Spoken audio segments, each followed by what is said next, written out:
Masterclass powered by Mastercard. We are here today recording live in Atlanta as part of the HBCU Love Tour in collaboration with the Recording Academy's Black Music Collective. My name is Kat Graham, and I'm a musician, actress, and member of the Recording Academy Atlanta Chapter Board. I am the governor. How y'all doing? Y'all feeling good? Y'all ready to get this day started? Yo, I am so excited to be hosting this conversation today with Armani White. His breakthrough single, Billie Eilish, became an overnight success on TikTok with over 80 billion collective views and made it to Billboard's Hot 100 charts. So over the past few years, TikTok has become an essential promotional tool for music artists and record labels. How many of y'all have a TikTok? Okay, a couple folks. So songs that trend on TikTok have been hitting the charts, making an artist a worldwide sensation overnight. And according to MRC data, 67% of the app's users are more likely to search for songs on various streaming platforms after hearing it on TikTok. Armani is an artist who has experienced firsthand how social media can change the trajectory of someone's career. He is here, right here. He's going to take the stage to talk about his journey and give us all a masterclass on how students can create social media that captures the attention of people all over the world. Are y'all ready for this? Are y'all ready for this masterclass powered by Mastercard? All right, everyone, please welcome Mr. Armani White.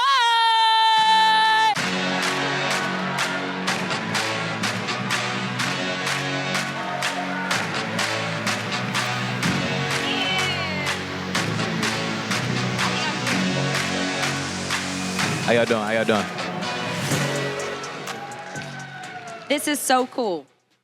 So this is a great way for everyone to get to know you. So I'm gonna ask some questions, but I think that if I don't hit anything, I want you guys to feel free to ask questions too, because every artist has their own journey, and what you might connect to might be different than the next person, right? Mm-hmm. So I wanna know, how did you get your start? Like, where are you from? When did you get into music? Take us on a quick journey. I like my start. I've been making music my entire life. Like, earliest I can remember is I had an uncle named Uncle Wayne at the church that used to make me sing on the choir. And then, like, from there, I just kind of, developed the habit of, I have a bunch of uncles who played music, like, they played trombone, trumpet, sang on the choir. So I just had a habit of, like, wanting to be a part of that. I never had the discipline enough to try and learn my own instrument. So eventually, I just made a couple words rhyme, and I was just like, as a kid, I was very much like an attention seeker. I always wanted to kind of like entertain people or make people feel like they're, like I don't know, they're compelled by anything that I'm doing. So music became that. Music became that instant gratification that I needed, and I just kept running with it. You released a song called Billie Eilish. Am I saying it right? I'm saying it right, right? That's how you say it. Yeah. No, yeah, you're saying it right. So you released it as a short video clip from the studio. Yeah. And you even made merch to promote it. Yeah. Before the song was even clear. Oh, before the song came out. So how? Why? Did you think that you were gonna get away with it? Like, what was there a strategy behind it, or you were just like, let's just see what happens? I think you ever had those ideas that you just like, nah, this one gotta work. Like, it's one of those things where I didn't, like, the amount of self-doubt was so little, and the amount of, like, confidence that I had in the fact that it could work or that it might be the thing. Like, the first thing I did was, I made this whole plan just as like whatever. Like, it's like, man, if I was to ever drop this song, this is what I would do. This is how I would strategize it. This is the amount of money I would spend. And it didn't really seem like, I won't say realistic, but I didn't know if I would actually put it into play. You understand? So I did that video in the studio, just as like, whatever we hear, I love this song. And we made that video. I put it up. I still remember I was sleeping on half of a couch at the time. Sleeping on half of a couch. My roof water was running through it anytime it rained. Where was this? This was in Philly. This is in Philadelphia. So like I was on the brink of eviction at my apartment. There was like water coming in anytime it rained in my house. You weren't worried about samples or nothing. Nah. So, but I was like, yo, I have this much amount of money saved up in my bank account. I don't know how much a sample costs at this moment. I'm just like, this is probably going to be expensive. And we put that video up, 2 million views in like maybe 6 or 7 hours. At that point, I was like, oh, this is something, And I had this mentality. I had this quote that's always in my head that says, "Losers get lucky, winners do it again." And so I was like, well, what if I can go viral? Like everybody goes viral. A 14-year-old girl doing a wheelie on a bicycle goes viral. So I'm like, what can I do to make it happen again? Once I did it again, it got 2.4 million views. Then it got 4 million views. Then it got 5. I said, now we got something, And this was something that was worth investing in. This was something that was worth like finding out finding the answers to the things I didn't have the answers to, which was how to clear a sample, what merch can I attach to this, how to really roll out and campaign this song to get maximum, just the maximum results out of it, and yeah. What do you think was a different process with that record versus the other records that you had made? One of the big things was like I tried to do you see, so like there's these, if you Google how to be in the music industry, or if you Google how to be a rapper or something like that, like there's the way that people look at how to do things, or like somebody will tell their story and be like, what you really need to do is you need to go to this class and this thing and they'll teach you this, or go to this, take this course here. And the reality is like everybody's story is different. There was one thing that I wasn't doing at the time was I was trying to go meet everybody. It was almost like the 2020 version of handing my mixtape out. I was trying to go to every event, shake every hand, get everybody's email, and tell them I'm going to send you my music, and then nobody ever answered the email. I was like, why not try the direct-to-consumer strategy? Why not go on TikTok? Why not go on Instagram? Why not, like, this is literally the biggest audience, is all in my cell phone. Why not really try and exhaust that? And that was the really big difference, is that I just tried TikTok, I tried Instagram, I tried these social media platforms, and it worked out. Right. I feel like back in the day, you put your beats on CD. I've done this, by the way. You put your beats on CD. You go to all the record labels, and any producer, hey, give me a shot, give me a shot. Yeah. I feel like that's kind of pre-social media. Right. I feel like now you get a lot more by just putting your music just out there. So where does that leave you in the, as somebody who, did you have to start your own record label? Like, what was the process right after that? Like, how did it actually change your career? What did you have to navigate right after that?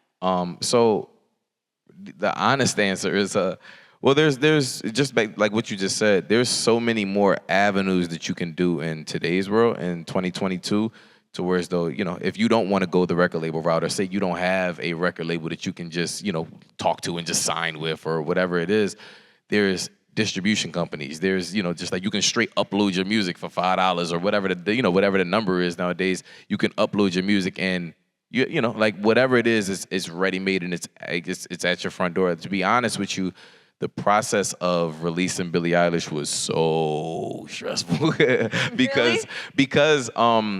because we had a partnership, or we had like something that what we thought was a partnership that we were trying to do. We were trying to partner with, like, to be honest, I didn't want to at first go to a record label. I was super independent mentality. I was like, nah, I could do it all on my own. I got my own money. Look where I got this far by myself. Like, I had this mentality. So when we decided to go to a partner, they kind of wanted to create and take access over. I mean, at this point, like, I had built a castle. There was 5,000 kids a day. Anytime I uploaded something that was like, give me this song. So I'm like, I built a castle. There was like so much demand for this record that anybody who stepped in, all of the hard work was done. We honestly, before we signed it to a record label, we ended up putting out Billie Eilish independently. I don't mean independently like an independent label or independent venture structure. Like, I mean like TuneCore, upload, type in what you want the QR. You know what I'm saying? Like, we ended up doing it like really raw, independently, and then that's when we got the phone calls, because there was a lot of people that stood, I won't say stood in the way, but like a lot of people, they had, they was talking to you with big shoulders. Like, they felt like they was a little tougher than, it's like they kind of talk you down sometimes. Like, yeah, like, you could release it, or you could release it with us and it'll really go. And I was like, man, challenge accepted. So I released the record, and it did what it did, and eventually we signed it. Sorry, that was No, long-winded. I love that. Well, I was in a label system for a long time, and I decided to go indie, Yeah. and I think it makes a big difference. How many of you guys here release records independently and kind of do your own thing? YouTube. How many of you guys release records on YouTube? Yeah. So, you know, it's a different industry now. Mhm. So this is actually one of my favorite records. It's the Thank you. So part of the release plan included utilizing fan support to get the sample from Nori's Neptune song "Nothing." Yeah. I love that record. I love that Me whole too. era of the Me Neptunes. too. What? With clips and Yeah. y'all know that era, right? Like that was such a sweet spot Yeah. for Pharrell and Chad. So you got the fans to help you get the song cleared in its entirety. Yeah. So how was that process? And if you could do anything different, would you have done anything different now where you're standing looking back on it? No, I wouldn't have did anything different. What we did was, this is honestly, this is just me telling you a story. This is not advice for you to do this. It might not work the way it worked for me. What we did was, there was a door that I didn't know. I didn't know what the door was, where it was, or what it looked like, but I knew I had to knock on that door and somebody had to open it. So what we did was, my mentality, I guess the thing you can take from this is like sometimes you just have to create so much disruption. Create so much disruption that someone has no choice but to look over and be like, man, what's going on over there? Like, what? You know what I mean? So, and that's kind of what we did because there was no answer as to how to clear a sample. When we first talked to the company to clear the sample, they was like, yeah, this will probably take around like 3 to 6 months. I said, what? No, we need it tomorrow.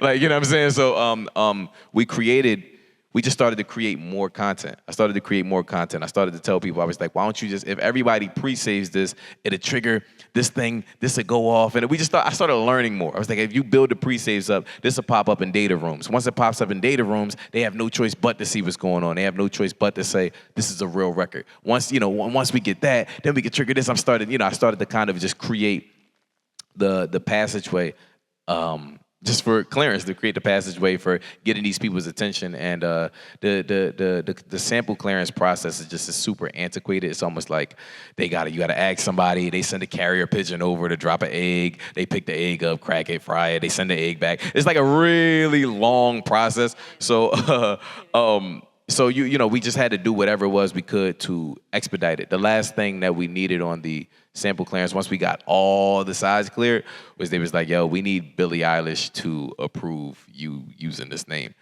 I said, bro, why wouldn't y'all tell me that months ago? Like, you know what I'm saying? And we was at a standstill. Don't nobody just know who Billie Eilish. Can't nobody just call Billie Eilish. She ain't one of the homies from around the corner. And like, you know what I'm saying? So what ended up happening was we was like just, again, at a standstill, just stuck.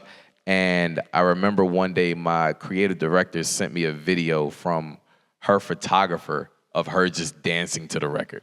And Billie Eilish reposted her dancing to the record. That was all we needed to send it into the label and be like, yo, clear, let us go.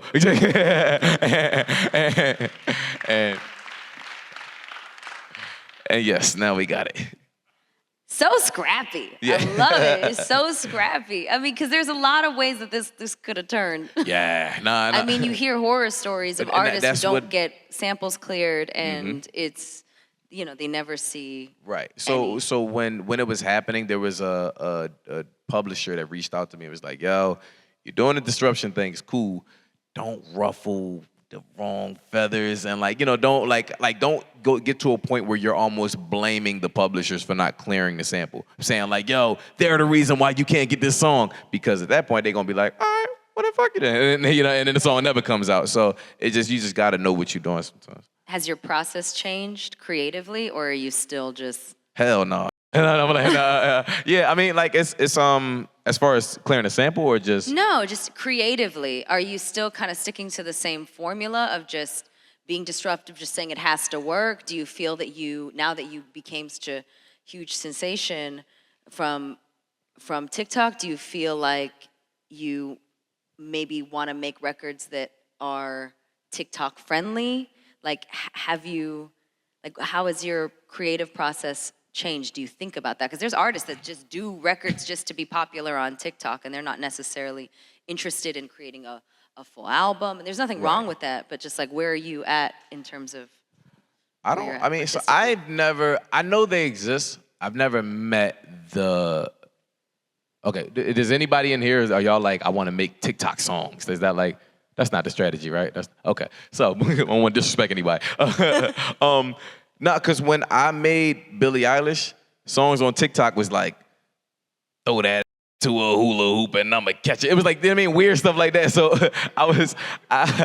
I didn't, you know, with Billie Eilish, I wasn't like, that's not a real song, by the way. Okay, I was like, I've never, and you know, I still listen to Motown, so I could be, I don't want to make myself look any more uncool. No, but so songs on TikTok didn't sound like Billie Eilish. They, you know, it was really almost just like dance instruction songs. Like it was the song told you what to do. Right. So to do little choreography too. Right. So and then, you know, another song went up on TikTok. It was a lot more like a somber record. It was honestly, it was something that just connected. The song Billie Eilish was something that just connected. I didn't make it in the mentality of saying like TikTok is gonna love this. And I'm never gonna make music in a, you know, from the perspective of TikTok is gonna love this. I just make music from what I think is pure to me, what makes me, like, I like to characterize my music as happy hood music. Like, being from Philadelphia, I know it's a very dark city, it's a very rough city, it has a lot of, you from Philly? Hey, but there's almost a connotation that comes from being from Philadelphia. You know what I mean? It's almost like, oh, I know exactly what type of rapper you are. So and it's not wrong. That's my story. That's where I come from. That's a lot of these struggle stories that a lot of other people can tell. I can relate to them. I can almost empathize. I've been through these things, but I found a little bit more of a brighter and colorful way to tell my story. So I always make music from the perspective of happy hood music. What feels bright, what feels colorful, and what feels real to me.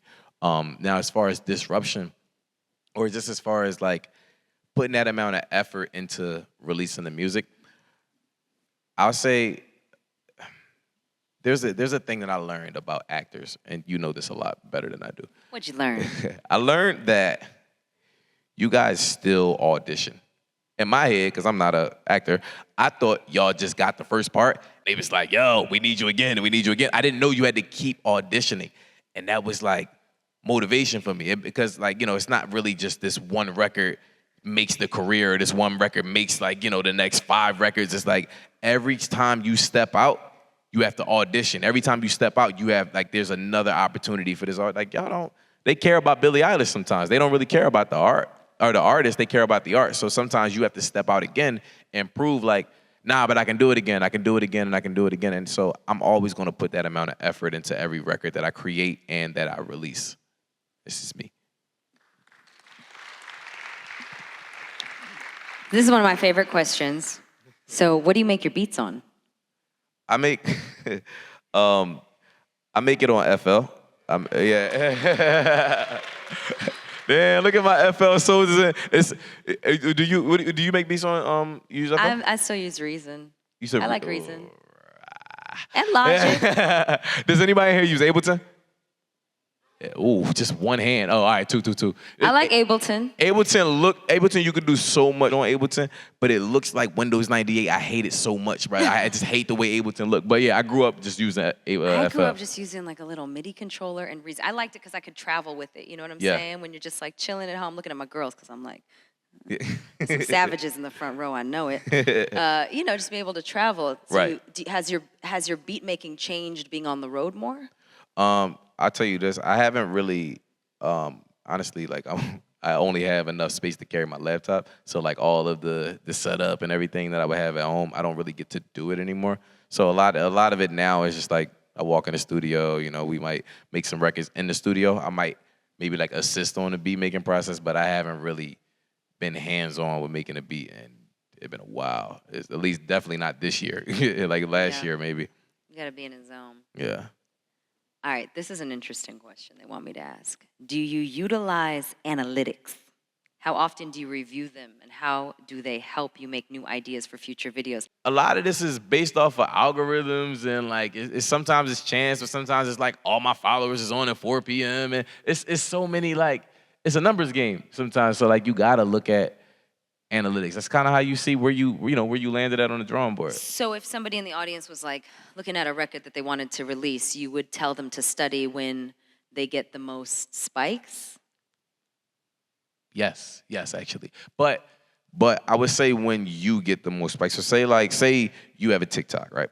And you have 1 million followers. So like you do have a TikTok with 1 million followers? I was about to say, wow, that was crazy. Look at me picking them out. Nah, but say you have a TikTok, 1 million followers, and like your high view, your average is like every video you get 200,000 views. When you get 400,000 views, you got to look at it and be like, oh, what did I do differently over there? You understand what I'm saying? Now you got a TikTok, and I'm not about to say you like ass or nothing, but like you got a TikTok and you got maybe 10,000 followers, and then you get like 200 views on every video. But then one video you get 5,000 views. You got to look at it and say, well, what did I do differently? How can I mimic it or replicate it? And like how, like, because obviously your audience is gravitating towards something that you did in there. That's the way I look at analytics. I don't go too deep into it, but that's, what I grab from it. So this is not on here, but I do want to open this up to at least 2 people because I feel like this is a really great opportunity because you've done something that very few people have been able to Thank do. you. It's like lightning in a bottle, right? And I know that the industry is so different now with social media and you guys having access to just put your own music out there. So I am going to open it up after this question. But what advice do you have for students watching right now who want to grow their social media? Mm-hmm. Well, the 2 things I always say is have fun and stay true to yourself. It's like, because one thing you don't want to do is like create some sort of persona that you're not, and then now you're chained and imprisoned to that persona, like because it worked out and you got to continue to be that, So that's one thing, but like I don't want to walk over having fun because I think when I really sit down, reflect, I had all these, like all the videos that came after the studio video for Billie Eilish was the videos I had in my head was going to go viral, blow up. But the initial video went, and what I really think the magic was it was pure, it was raw, and it was just me and all my friends in the studio having fun. That's like the cheat code. Like if you can get as many as your friends in one video, just do that shit every time. You know what I mean? But honestly, it's just like it's having fun because it's a lot of people. I don't know. You think about like when you're in the club or when you know what I mean? You ever be at a party or something and you just on your phone swiping, you're not having fun at all. You look at something else, you look at something else, you look at something else. Like it's almost like you're looking for fun. You're looking for, so if you're able to capture what you said, lightning in a bottle, and create a moment that just feels like it gives people on the other side of the phone FOMO, it makes them feel like they want to be a part of it. It's a good thing every time, I think. That's awesome. Thank you. Thank you. Does anyone have a quick, come on up here. How do you translate your unique design language in collaboration with other artists and stay true to yourself while being consistent? Yeah, the main thing is I figured out who I was beforehand, So I didn't like I can walk into the room with the trap artist, the drill artist, the other pop artist, whatever, and still find a way to be me. I know I'm going to just like have crazy ad libs in the background. I know I'm going to be like colorful, decorative. I know my voice is probably going to go out midway through the session. Like I've always found a way to still identify who I am and then implement that into whatever record it is. All right, last question. You mentioned a lot about, staying motivated and also how there were a lot of times where you released music and videos and you were like, I think this is going to be the one. Then it didn't make it. Then it was like, oh, I think this is going to be the one. This is going to be the one. So what kept you motivated? And also you mentioned it from Philly, shout out Philly. Seeing a lot of other artists around, did they ever like discourage you or, make you feel like, oh, I got to be different or, So, what part of Philly you from? You from West? So listen. I'm not gonna do the song. Yeah. No, y'all. No, you're looking at me like she's gonna do the song. I'm not gonna do the song. So, a little under 10 years ago, right? The parking lot behind the 69th Street movie theater? I was sleeping in there. Just a little under 10 years ago. Only reason I stopped was because the cops knocked on my door and told me I can't do this anymore. It's like we drive by, we see this all the time. You gotta go. But I had a conversation with somebody where they said there was like at the time, rockets was flying off. Like my little rocket was just kind of going, but rockets was shooting. They was shooting off, and they all had to do a lot of like they go this far, stop, go this far, stop. And somebody told me, they was like, yo, what you're working on, if you stay down, stay humble, stay hungry, Where you're going to go is going to shoot past all of this. You just have to stay down. You have to stay determined. Don't get halfway there, buy a chain. Don't get halfway there and get a car and like none of that. Just stay down, stay hungry, stay determined. I was in the studio. Again, just back to what he was saying. What I answered his question. I was so true and unique to who I was and who I wanted to stay who I was. That I was in the studio when I was there. It was all street rap. Everybody shot this person and that person in this song and that. And I was just like, I was just making like colorful music. Like, you know what I mean? It had trumpets in it and stuff like that. Like, but it was always just about like, I had that in my head. I had that vision in my head that I was like, yo, where I'm going is going to be so far beyond. And, now I'm happy because I feel like this story is worth something for somebody else. It's like it's worth for you. It's worth something for you because at the time I didn't know I was writing a story. I was like, bro, I want to go home, But yeah, it just kept me motivated, thinking that like if I can get there, then it'll be worth it. Thank you guys so much. Thank you, Armani. Thank you. You're awesome. Thank you. You're awesome. You're so awesome. Thank you for sharing your story. I mean, if I learn anything from this moment, I've learned that everyone has such a unique journey. And it's so easy with social media, especially to compare yourself and say, well, this person is doing this and this artist is doing this. And, but it almost hinders you in a lot of ways. You got to really look at yourself and know that you have your own path and you have your own journey. Stay humble, stay hardworking, do the work, and might just end up on this stage. You might be here next. It's a nice carpet too. You're gonna want to be carpet up here. It's nice carpet. All right. Thank you guys so much. This is GRAMMY U, powered by Mastercard.